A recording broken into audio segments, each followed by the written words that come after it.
review mengulang sebentar untuk memudahkan kita untuk belajar nanti ke beberapa contoh bentuk prakteknya gitu ya.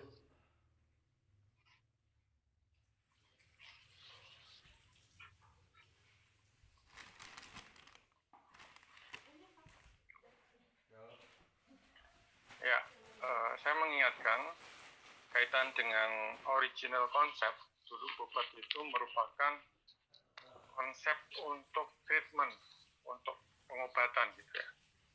Dulu awal konsep itu adalah untuk pengobatan, untuk treatment yang didasarkan kepada bagaimana kita bisa menghambat, menginhibisi dari aktivitas refleks yang tidak normal. Kemudian membelajarkan kembali ke dalam bentuk model normal movement melalui apa? Fasilitasi dan handling. Ini kuncinya. Jadi dulu itu Bobat konsepnya adalah merupakan bentuk treatment, ya, treatment, kemudian menggunakan fasilitasi dan handling. Nah, inilah nanti mungkin bagaimana kita sebagai fisioterapis bisa memfasilitasi dan bisa melakukan handlingnya. Ya. Saya rasa sudah lewat. Nah, Bobat konsep yang sekarang itu merupakan problem solving approach. Jadi merupakan pendekatan penyelesaian masalah, problem solving. Ya, dengan apa? Dengan assessment dan treatment pada individu yang mengalami gangguan fungsi. Fungsi apa? Fungsi gerak, postural control, ya, yang terjadi pada central nervous system. Ini menurut IBITA tahun 2007. Perbedaannya dengan yang konsep awal apa? Di sini adalah problem solving dari mulai assessment sampai treatment. Kalau yang konsep awal adalah hanya treatment saja, maka Bobat sudah berubah konsepnya, ya, dan ini merupakan jalan untuk melakukan observasi, menganalisa, dan melakukan interpretasi terhadap tampilan atau sebuah aktivitas.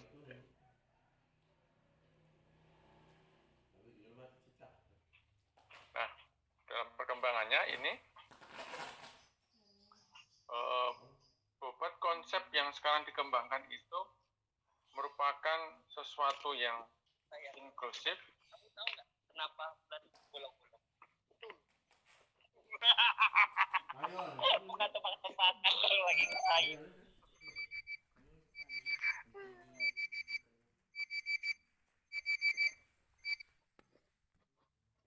Halo.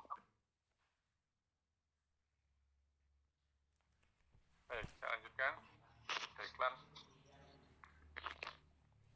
Bobat konsep yang sekarang itu sesuatu yang dapat digambarkan sesuatu yang inklusif, individual, gitu ya. Maksudnya individual apa?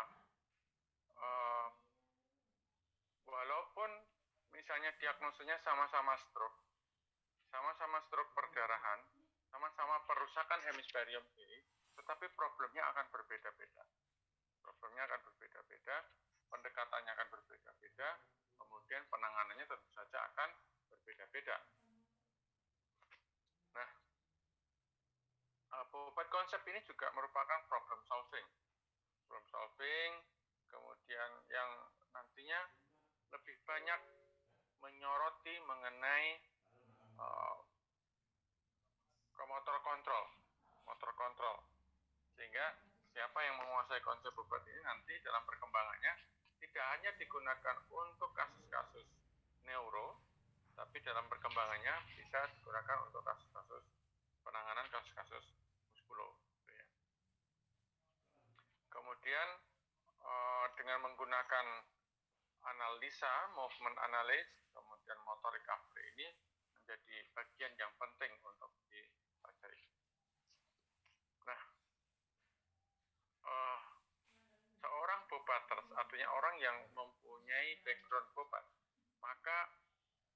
hal ini menjadi penting, yaitu integrasi dari postural control dan tugas. Ya. Artinya aktivitas yang dipengaruhi oleh integrasi dari postural control. Kemudian juga kontribusi dari sensor input. Saya sebenarnya ingin menekankan di sini kalau kita bisa praktek, saya stop dulu ya. Stop dulu. Kalau berkenan silahkan on video, kita bisa, saya bisa melihat, nanti kita bisa praktek.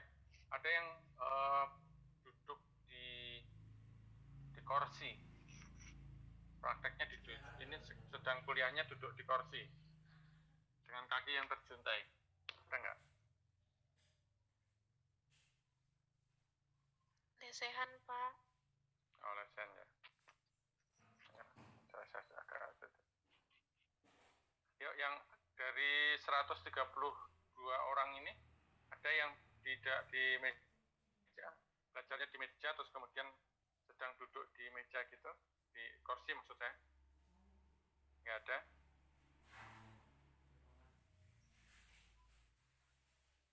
Saya ingin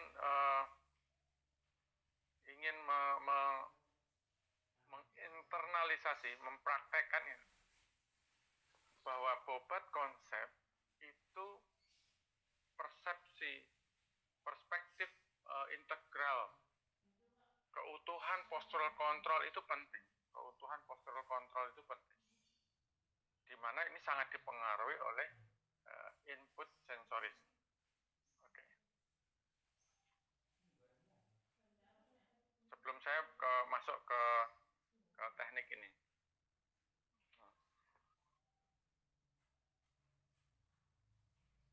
Ya, inilah kendalanya kita belajar skill lab tetapi menggunakan media online gitu ya, saya agak kesulitan untuk mentransfer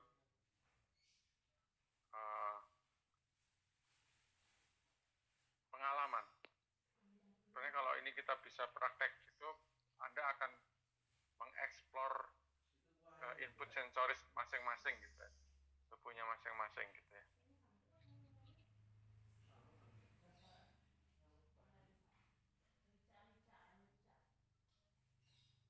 Oke lah. Ada yang menjadi Oke. Ya, saya sekarang masuk ke bobot, ke ininya, konsep bobot. Masih ingat ya, kita harus bisa membedakan apa yang dimaksud konsep, apa yang dimaksud prinsip, apa yang dimaksud metode, kemudian teknik. Nanti kita lebih banyak main di sini, praktek mengenai sekali mengenai teknik. Saya akan mengulang sekilas apa itu konsep, prinsip, dan metode maupun teknik. Secara konsep adalah merupakan konsep keyakinan, ide utama.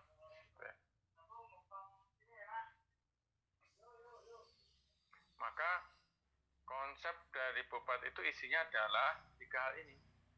Proportional knowledge, jadi kalian harus knowledge-nya, keilmuannya itu harus cukup menguasai apa itu motor control, motor learning, plasticity, dan evidence based. Kemudian, kalau Anda mau praktek menggunakan bobot konsep, konteks dari individual sebagai biopsikososial, itu juga harus menjadi hal yang dipahami. Ya. Apa maksudnya biopsikososial? Bahwa manusia yang kita hadapi itu bukan hanya terdiri dari otot, sekumpulan saraf begitu ya. Tetapi dia adalah makhluk yang terdiri dari bio, psiko, psikis maupun sosial. Contoh yang sangat sederhana misalnya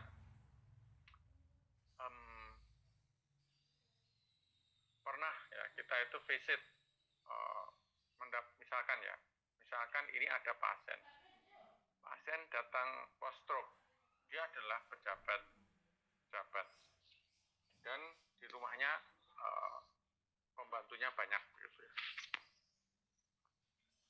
Begitu latihan di fisioterapi, dia begitu fokus dan bisa menerima semua instruksi dengan baik.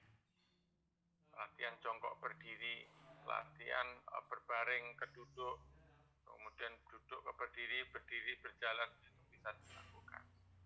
Dan itu harus bisa juga dilakukan di rumah. Pasien harus mengangkat, memakai baju, memakai topi dan lain sebagainya. Belajar minum sendiri. Tetapi ketika pulang ke rumah, jadi pasien ini untuk memakai baju ada pembantunya. Yang makain baju sendiri, yang nyuapin makan ada sendiri, kemudian yang mandiin ada sendiri. Jadi program fisioterapi yang ada di klinik, di rumah sakit bisa buyar di rumah gara-gara ada hal-hal yang seperti itu. Karena secara sosial dia adalah seorang yang penting, seorang pejabat begitu ya, dan dia ada kebetulan dia mendapatkan perlakuan istimewa. Nah, ini yang kita juga harus memahami, sehingga apa yang kita lakukan di rumah juga harus kita lakukan sebuah perencanaan akan beberapa tugas yang ada dilakukan di rumah. Maksudnya itu. Jadi makhluk manusia pasiennya fisioterapi itu tidak hanya biologi saja. Di biologi misalnya kerusakan hemisferium kiri misalnya. Secara teori hemisferium kiri itu ngurusi anggota gerak kanan. Tapi ternyata tidak hanya itu masalahnya. Ada yang masalah yang lain gitu. Psikisnya misalnya, dia tidak mempunyai semangat atau dia over confidence misalnya. Nah, ini hal-hal yang perlu menjadi perhatian kita. Dan professional practice knowledge. Jadi ini expertise of the therapist. Jadi skill kita dalam hal konsep ini menjadi dasar tegaknya sebuah bobot konsep. Saya ulang sekali lagi, ada 3 hal konsep yang mesti dipahami. Yang pertama adalah proportional knowledge, pengetahuan yang paling tidak kita miliki itu harus menguasai motor control, motor learning, dan plasticity serta evidence base. Kemudian konteks klien kita harus kita pahami bahwa klien kita adalah biopsikososial, makhluk biopsikososial, dan kemampuan kita, skill kita, expertise kita harus ditegakkan di sini. Nah, setelah kita memahami mengenai konsep yang terdiri 3 itu, maka dalam melakukan treatment, dalam melakukan aplikasi obat, ada beberapa prinsip yang mesti kita lakukan. Ingat ya, ada berapa? Ada 7 prinsip. Ya. Yaitu mengoptimalkan aktivitas dan partisipasi dari pasien. Jadi tidak hanya fisioterapi yang tekak-tekuk, nanti kita lihat contoh apa di video nanti saya ada beberapa video yang bisa kita jadikan contoh.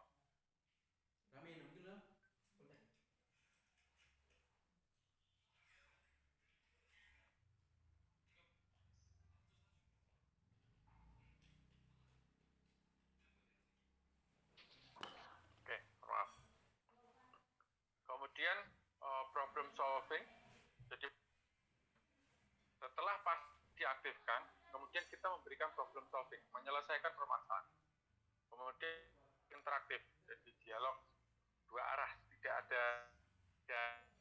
tidak hanya one way, tidak hanya satu. Kemudian orientasinya adalah pasien. Apa tidak berdasarkan mungkin di session kemarin pasien perlu kita fisioterapi, tetapi ternyata keluarganya minta Pak jangan sampai jalan Pak. Dan kita kenapa? Ternyata kalau pasiennya bisa jalan, dia bisa keluyuran kemana-mana, dan dia adalah amnesia, itu dianggap membahayakan. Gitu. Nah ini yang maksud saya goal oriented. Kemudian identifikasi potensial itu artinya selama ini banyakkan terapis itu kalau melihat pasien yang lumpuh begitu, yang menjadi fokus adalah pasien tidak bisa menggerakkan anggota gerak kanannya. Tidak seperti itu. Identification of potential ini artinya pasien masih bisa komunikasi, masih bisa diajak ngobrol. Itu merupakan potensial yang dimiliki oleh pasien. Kemudian continuous interplay of assessment ini terus menerus. Jadi interplay of assessment itu ya. Jadi terus menerus assessment itu day per day or hours to hours gitu ya, jam per jam itu senantiasa diperhatikan perkembangannya. Dan dia adalah 24 hours approach. Jadi pendekatan 24 jam. Pendekatan 24 jam ini artinya di rumah pun juga harus dikasih program seperti yang saya sampaikan di depan. Nah, untuk menerapkan 7 prinsip ini dengan menggunakan 3 metode. Metodenya apa? Aktivasi dari pasien, ya, shaping merubah pola, dan repetition.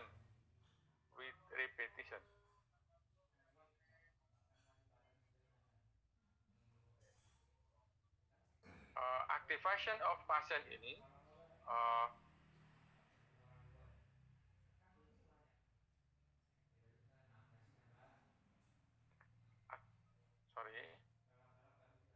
teknik. Aktivasi of pasien ini membuat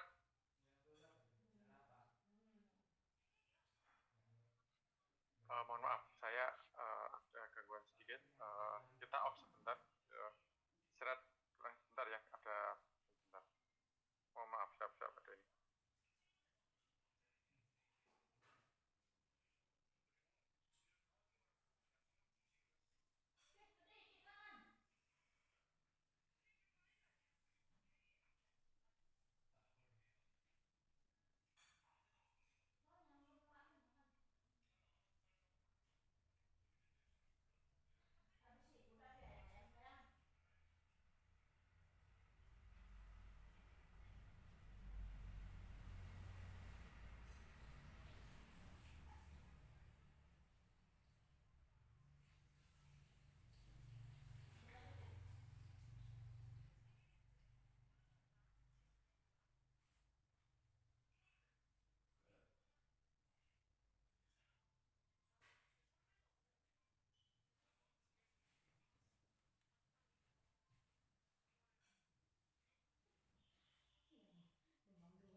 maaf, ada pasien. Sampai mana? Sini ya. Halo, masih monitor? Masih, Pak. Baik, Masih, ya. Pak. Masih, Pak. Mohon maaf. Kalau ada yang belum jelas boleh langsung aja, boleh dipotong. Baik, setelah kita tadi bicara mengenai prinsip, sekarang metodenya. Untuk mengaplikasikan metode prinsip-prinsip obat itu ada beberapa hal, yaitu melalui aktivasi pasien, kemudian shaping, membentuk pola dengan merubah kebiasaan sehari-hari atau meningkatkan kualitas gerakan, kemudian repetition, mengulang-ulang. Di Bobat ada namanya konsep repetition without repetition. Mengulang-ulang gerakan tetapi mengulang-ulang aktivitas tetapi menggunakan variasi yang berbeda-beda. Misalnya kalau melatih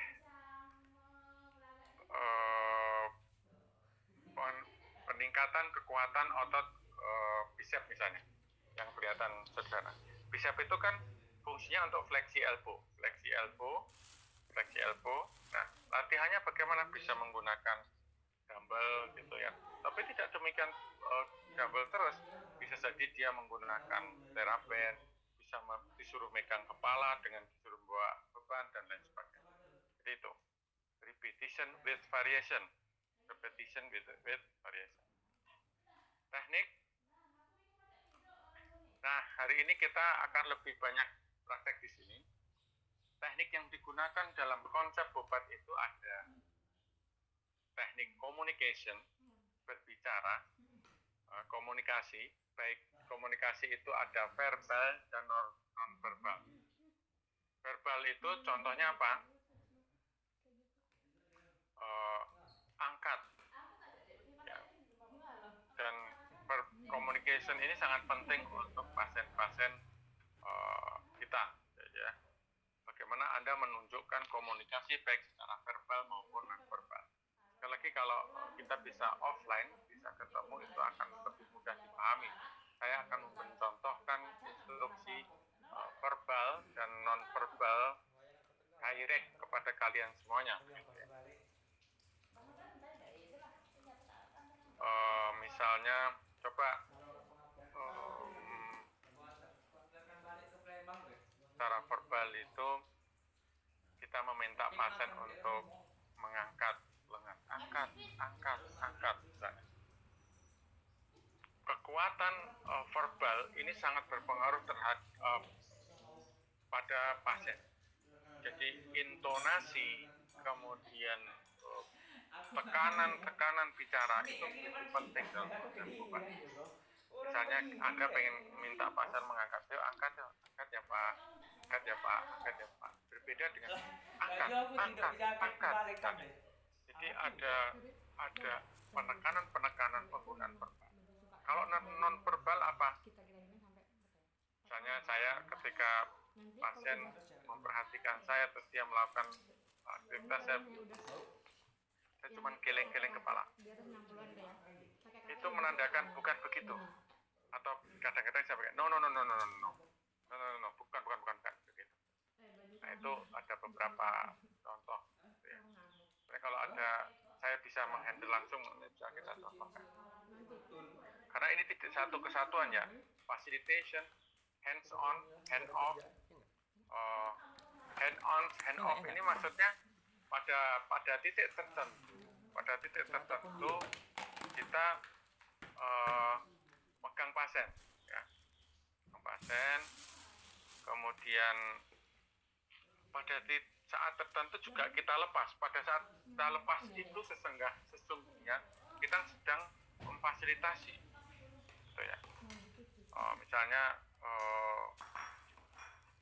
memfasilitasi untuk upright postural.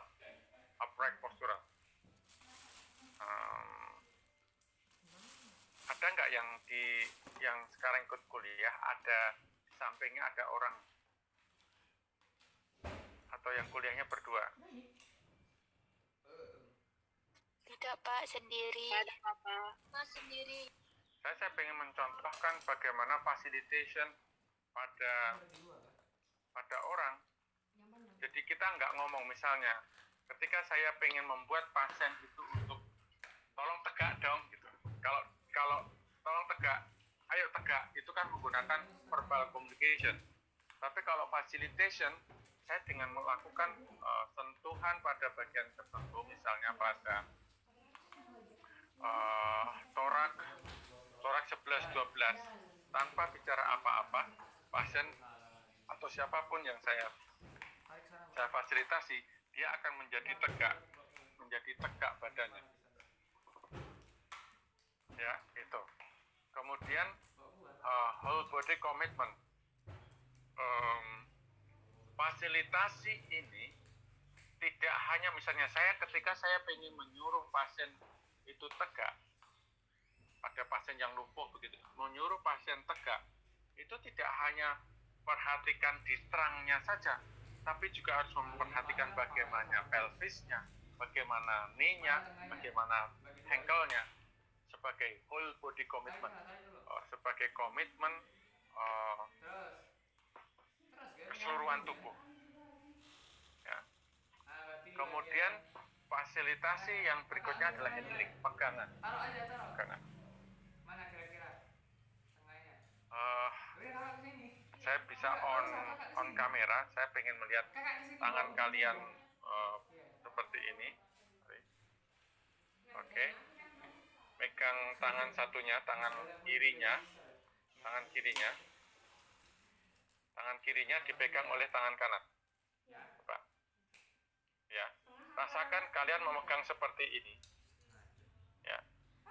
Dengan kalian megang seperti ini. Saya bedakan. Ini di bobat, konsep teknik bobat itu pakai namanya lumbrical. Ini pegangan. Handling lumbrical itu begini. Ya. Kalau saya megang lumbrical itu begini. Ya. Oke. Ini lumbrical. Berbeda dengan ya, kalau megang kan langsung begini. Langsung dipegang semuanya begitu. Kelihatan nggak tangan saya? Kelihatan Pak. Ya. Ketika dengan posisi seperti ini, misalnya pasien saya seperti ini, maka seluruh controlling aktivitas tangan saya yang kiri ini, di bawah kendali tangan saya, handling.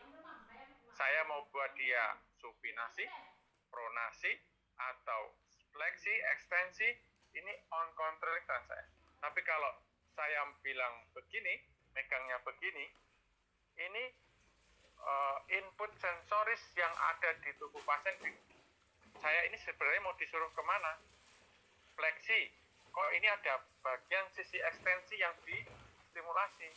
Fleksi atau ekstensi? Loh, ini kok yang depan ada stimulasi di bagian fleksi. Rotasi, eksternal rotasi, internalnya ada yang hambat. Mau internal rotasi kok eksternalnya ada yang hambat. Jadi fungsi lumbrical itu untuk meminimalkan touch, sehingga dia bisa mengontrol pasien ini mau saya buat supinasi, pronasi, ekstensi, atau fleksi.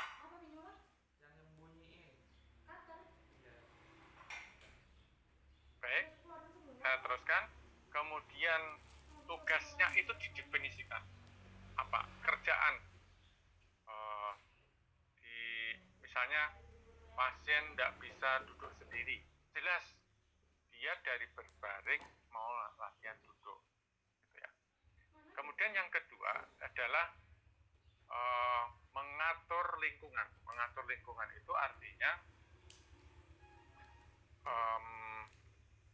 kita bisa membuat semacam skenario terhadap tata ruang, tata letak. Nanti kalian akan ketemu pasien dengan kondisi namanya salah satunya ada sindrom neglect. Sindrom neglect itu sebuah kondisi di mana seseorang lupa punya bagian tubuh. dia misalnya stroke sebelah kanan, yang lumpuh sebelah kanan, dia itu nggak ngerasa kalau dia punya anggota gerak kanan, punya kaki kanan, punya sisi sebelah kanan. Maka environment arrangement ini, pengaturan tata ruang geraknya adalah misalnya posisi kamar, pintu masuk ada di sebelah kanan pasien. Kenapa? Kalau ada orang pintu buka, ada suara di sebelah kanan, dia akan berusaha melek ke kanan. TV sebelah kanan, kalau kemudian ada diajak ngobrol di sebelah kanan. Ini adalah contoh environment arrangement. Mengatur sedemikian rupa terhadap lingkungan. Nah, kira-kira inilah teknik bobat yang mesti kalian kuasai, yaitu menggunakan komunikasi baik verbal non-verbal, facilitation, ini penting sekali. Kalian harus memudahkan pasien. Sekali lagi, dalam treatment ini, bagaimana membuat pasien itu mudah untuk bergerak, mudah untuk melakukan aktivitas, bukan membuat pasien berat melakukan tindakan atau melakukan tugas yang itu belum dia mampu. Seorang praktisi bobat harus bisa mengukur, ini pasien ini bisa melakukan nggak? Kalau saya beri tugas begini, bisa nggak? Itu harus bisa mengukur. Kemudian tugas yang jelas dan pengaturan lingkungan. Misalnya untuk meningkatkan input sensoris ankle foot, itu bisa dengan berjalan, pasien diminta untuk berjalan di permukaan yang berbeda-beda, ada yang halus, ada yang setengah kasar, ada yang kasar. Itu adalah dalam rangka untuk meningkatkan input sensoris. Baik, saya rasa itu sebelum saya ngasih contoh kita akan nonton video gitu ya, video contoh teknik bobat. Ada yang mau ditanyakan sebelum jauh lebih ke dalam? Silakan.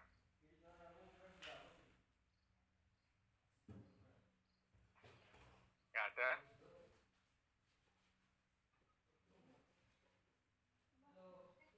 Kayaknya belum, Bapak. Oke.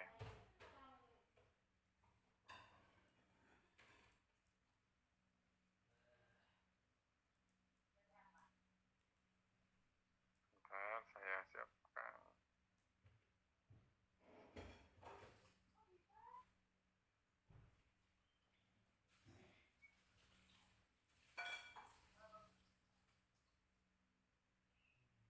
Baik, silahkan disimak.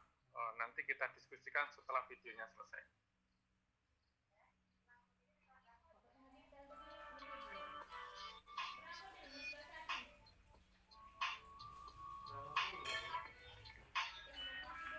Apakah suaranya terdengar? Terdengar, Iya, Pak. Bapak. Oke.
rasa itu cukup mewakili beberapa, tapi sekali lagi ini akan sangat interpretatif, berbeda-beda gitu ya.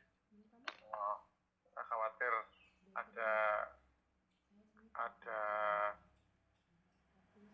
belum ada salah persepsi. Saya buka untuk tanya jawab, atau ada yang mau ditanyakan?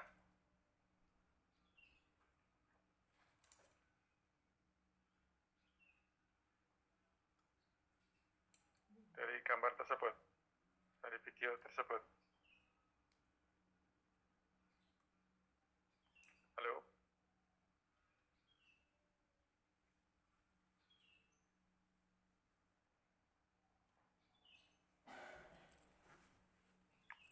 Halo? Masih monitor? Iya, Pak.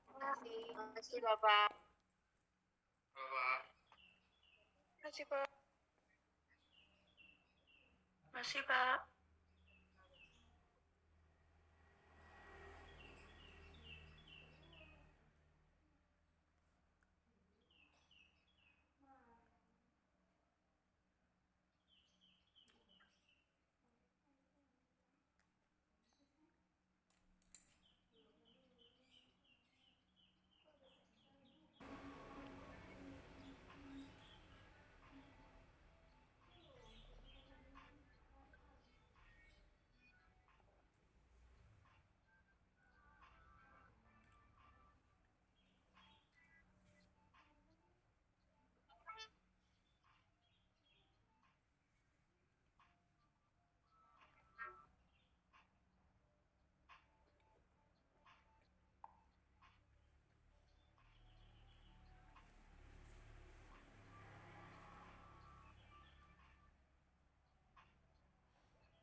Kakak Muda, terima kasih.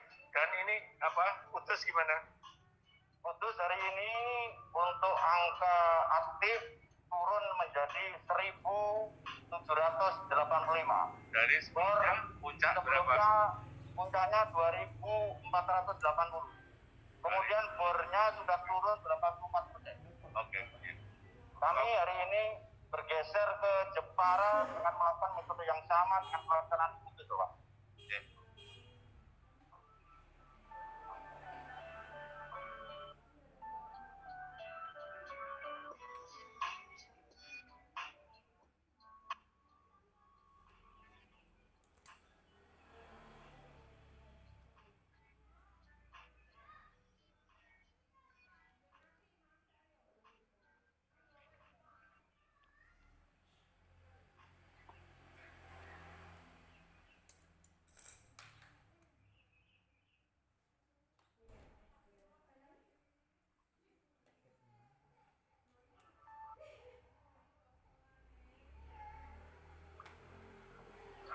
Baik, itu beberapa contoh tayangan video teknik obat ya.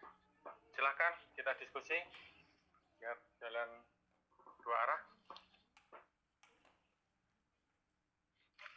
Bapak izin bertanya, Pak. Oke, yang masuk duluan Nabila, baru nanti Ilham ya. Silakan Nabila. Oh iya, Pak. Tadi yang pada video kedua, untuk yang pada bagian-bagian awal itu yang positioning, yang penggunaan handuk itu, dia ini untuk apa ya, Pak? Terus ada dia penggunaan handuknya itu sampai ke ekstremitas bawah. Oke. Jadi saya jawab langsung satu-satu ya. setelah ini. Penggunaan handuk tadi kan salah satu tekniknya adalah mengatur lingkungan gitu ya. Untuk aktivasi otot-otot anti gravity, maka kita biasa menggunakan handuk. Jadi pasien kita posisikan eksternal rotasi shoulder. Nanti kalian boleh praktek ya. Makanya ini yang agak sulit ya kalau saya melakukan eksternal rotasi bahu, shoulder kanan, kemudian lakukan aproksimasi dan diletakkan, otot kita itu menjadi aktif. Kalau tungkai dilakukan endorotasi pada hip, kemudian diganjel pakai handuk, itu akan membuat otot-otot itu aktif, walaupun dia tidur, walaupun dia istirahat. Itu tujuannya adalah aktivasi otot-otot anti gravity. Karena pada pasien-pasien bebat itu pasien-pasien stroke paling sering yang mengalami serangan itu adalah otot-otot anti gravity-nya. Begitu ya, Nabila. Ini kalau kita praktekkan, kalian bisa merasakan kita positioningkan seperti itu dibandingkan dengan yang tidak dipositioningkan. Jadi kalau kita istirahat biasa istirahat sesukanya gitu ya, ototnya benar-benar off, nggak hidup. Tapi kalau kita lakukan positioning dengan model itu, walaupun tadi saya melihat dia kan mahasiswa itu yang praktek, ini kan itu ada beberapa yang kurang dalam sedikit untuk aproksimasi sama eksternal rotasi pada shouldernya kurang sedikit gitu ya. Begitu ya Nabila ya. Iya Pak. Oh iya Pak, satu lagi kalau untuk masalah dosisnya sendiri bagaimana? Dosis. Iya. Jadi dia fungsi dari ini adalah aktivasi ya. Sehari 2-3 kali sih oke. Jadi sesering mungkin sesungguhnya. Kita bisa melihat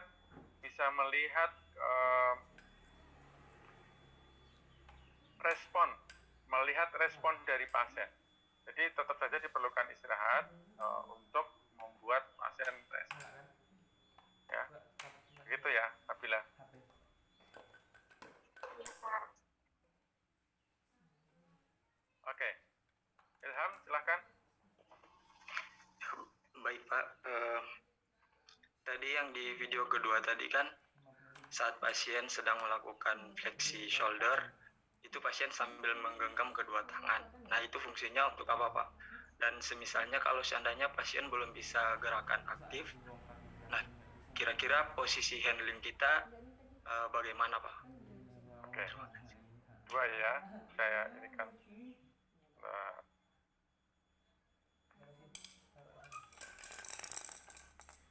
jadi dia megang tangan berdua ini dalam rangka untuk biasanya dia kan lumpuh separuh mas, dia yang kanan. Kalau saya melihat video itu, kebetulan dia kan yang praktek mahasiswa ya. Dia praktek mahasiswa, kemudian didorong melakukan aktivitas seperti ini untuk memfasilitasi, membantu yang lemah, yang lumpuh dibantu oleh lengan yang sehat. Jadi fungsi menggenggam ini adalah untuk fasilitasi. Kalau ini disuruh yang kanan disuruh bergerak sendiri, dia belum kuat. Maka dilakukan bersama-sama. Kalau belum kuat juga nanti tangan handling dari fisioterapis membantu seperti ini, kita bantu angkat yuk. Tapi tetap menggunakan lumbrikal, sedikit sentuhan untuk sekedar mengingatkan agar dia menjadi lebih aktif. Tujuannya itu ya, Mas Ilham. Terima kasih Pak.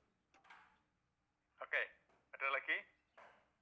Jadi sekali lagi saya agak kesulitan ya, ini mentransfer bebat itu kalau tidak face to face, nggak hand on, kalian nggak merasakan itu, saya nggak puas gitu. Lebih puas kalian praktek, kalian bisa merasakan. Jadi kalau di bobat itu, kalau belajar bobat, misalnya kalian belajar mengenai spastik lagi misalnya, kalian harus mempraktekkan benar-benar. Orang spastik itu rasanya kayak begini loh. Sehingga nanti ketika kalian melakukan treatment itu bisa jadi lebih baik karena sudah merasakan. Oke, silakan. Pak, izin bertanya. Ya, silakan. Siapa nih? Anissa ya? Ya, Pak. Silakan. Dari Bobat sendiri itu bedanya dengan PNF apa ya, Pak? Kan tekniknya dia sama-sama komunikasinya bisa verbal dan non verbal. Ya. Handlingnya juga kita pakai lumbrical. Bedanya apa ya, Pak? Ada beberapa teknik kalau di mana di PNF itu dia ada polanya kan, ada pola-pola khusus. Misalnya untuk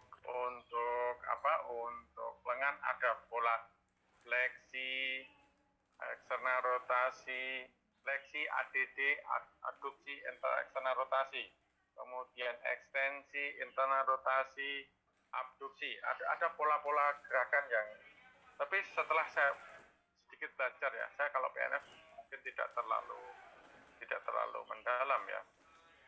Hampir semua sekarang kembali kepada neuroscience yang sangat kuat. Konsep-konsep itu terus berkembang. Setelah saya diskusi dengan teman-teman yang belajar PNF, ya prinsip-prinsip di metode Bobat dan ini relatif hampir sama. Hanya yang membedakan nanti di tekniknya. Nanti ada reversal movement, kemudian ada beberapa teknik, dia 10 atau berapa begitu ya. Pendekatan ininya saja, penyebutan sama ininya saja, Nisa. Kalau prinsip-prinsipnya saya rasa relatif lebih sama gitu ya. Kalau di Bobat kan individual, inklusi gitu. Jadi untuk melatih seseorang itu sangat individual. Oke. Silakan, masih ada?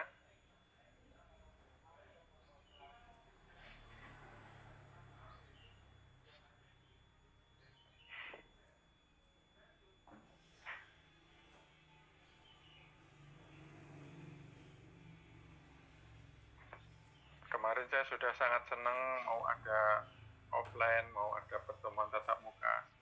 Kok bulan 2 bulan terakhir kok COVID-nya naik lagi. Aduh.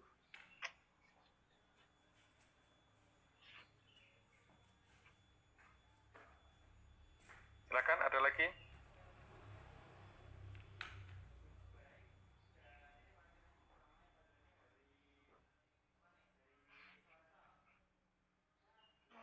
Pak, tadi pada yang video pertama, Nabila tadi ada lihat UE apa EU exercise itu ada upper ekstremitas, ada lower ekstremitas. UE itu upper ekstremitas, LE itu lower ekstremitas.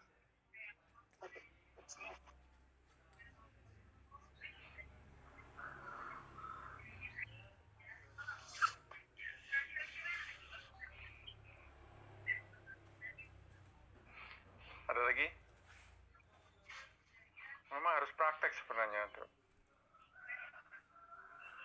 Kalau kalian bisa kita praktekkan.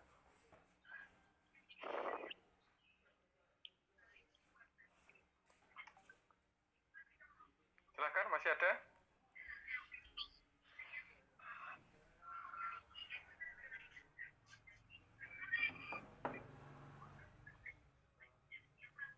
Hashim Asyari, silakan.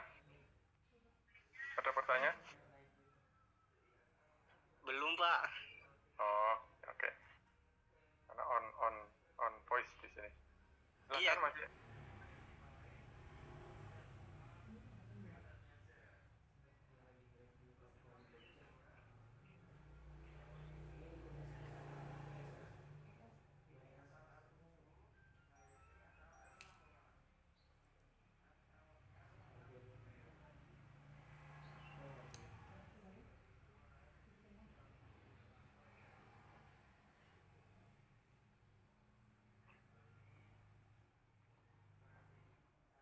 Silakan, ada yang didiskusikan?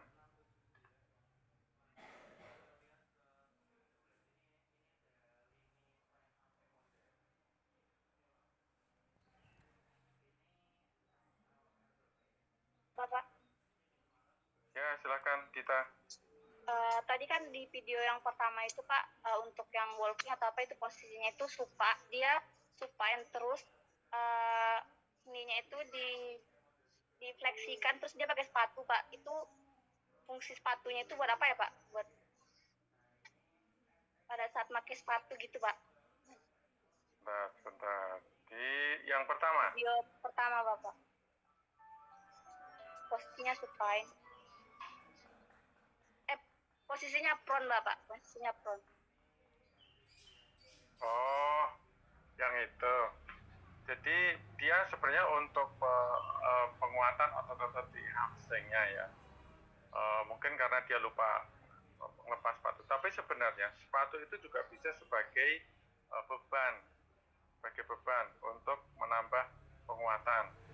Tapi juga sebagai bentuk pengenalan input sensoris, sehingga dia nanti ketika dia berjalan itu terbiasa dengan sepatu. Saya tidak tahu apa tujuan treatment dari yang bersangkutan, tapi beberapa bisa menjadi alasan. Salah satunya itu tadi, dia untuk beban ketika strengthening. Kedua, dia bisa menjadikan input sensoris, dan yang berikutnya adalah membiasakan dengan lingkungan. Jadi tadi yang saya maksud dalam beberapa konsep itu individual itu begitu. Bisa jadi saya untuk meningkatkan hamstring itu saya tidak dengan posisi tidur tengkurap, saya dengan menggunakan yang lain, misalnya tidur telentang, terus kemudian saya minta pakai terapen, kakinya dorong ke belakang, dikasih karet gitu ya. Nah itu, jadi sekali lagi di bobot konsep kalian harus benar-benar memahami apa tujuannya. Kemudian menggunakan alat apa itu adalah kreativitas dan kecerdasan kalian menggunakan apa saja yang ada di situ. Ada handuk, pakai handuk, ada bantal, pakai bantal, ada karet, pakai karet, ada dumbbell, pakai dumbbell. Apa saja yang ada sekitar kalian itu bisa dimanfaatkan sebagai tool, sebagai alat untuk mencapai tujuan treatment. Itu ya, Dita ya. Baik Bapak, terima kasih. Terima kasih.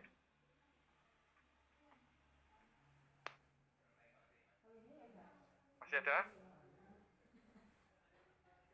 Mau nanya Pak. Ya, silakan Yo. Jadi untuk bobot konsep ini apa itu namanya? Untuk setiap pasien itu bisa berbeda-beda tidak Pak? Iya, sangat berbeda. Pendekatannya akan sangat berbeda. Maka di awal tadi, skill seorang bobat itu menjadi salah satu bagian penting dalam konsep bobat. Tadi ingat, konsep bobat itu ada 3 hal penting. Saya tayangkan aja deh, biar kalian ini kan lagi. Bobat. Ini konsep ini, 3 hal ini yang sangat penting. Ini expertise of therapist. Jadi kecanggihan seorang fisioterapi ini menjadi salah satu pilar, salah satu dasar untuk tegaknya konsep bobat. Dan dia adalah individual client, ingat ya, sangat individual dia.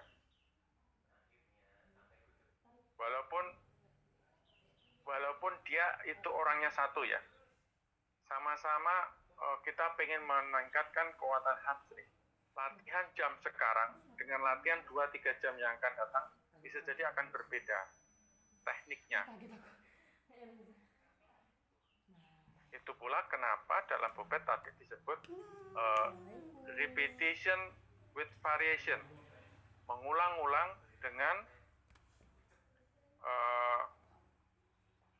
mengulang-ulang dengan variasi yang gitu ya.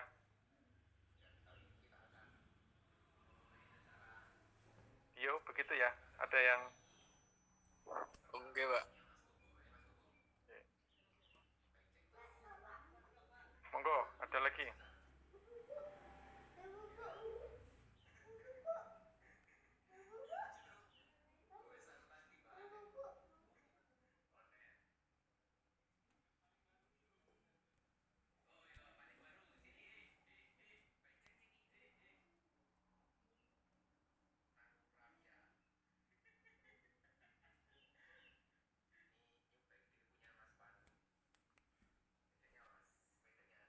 mudah-mudahan kalian nanti selesai kuliah dan kalau ada yang bisa praktek, ditakdirkan bisa praktek pondokopi, nanti bisa ketemu saya, bisa kita praktek handlingnya dan lain sebagainya, lebih ketemu lebih mantap gitu ya. Jadi sekali lagi saya terus terang tidak puas dengan model pembelajaran kayak ini. Tapi karena situasi, karena hal seperti ini yang mau menuntut kita untuk melakukan secara daring, online seperti ini.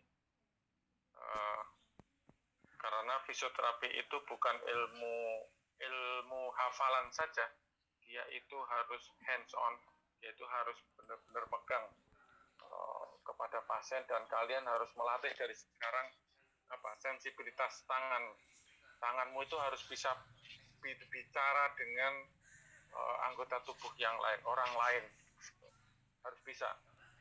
Tanganmu menyuruh nekuk, menyuruh ini ekspansi, fleksi, side fleksi, rotasi, supinasi, pronasi, ini harus sudah benar-benar terlatih tanganmu itu. Bahkan tanganmu bisa berbicara dengan anggota gerak tubuh yang lain. Mungkin itu, kalau sebelum saya tutup, kalau masih ada saya beri kesempatan. Kalau tidak ada, mungkin absennya silahkan PIC-nya di capture, ini nanti diserahkan ke Bu Penny untuk absennya. Siapa PIC-nya?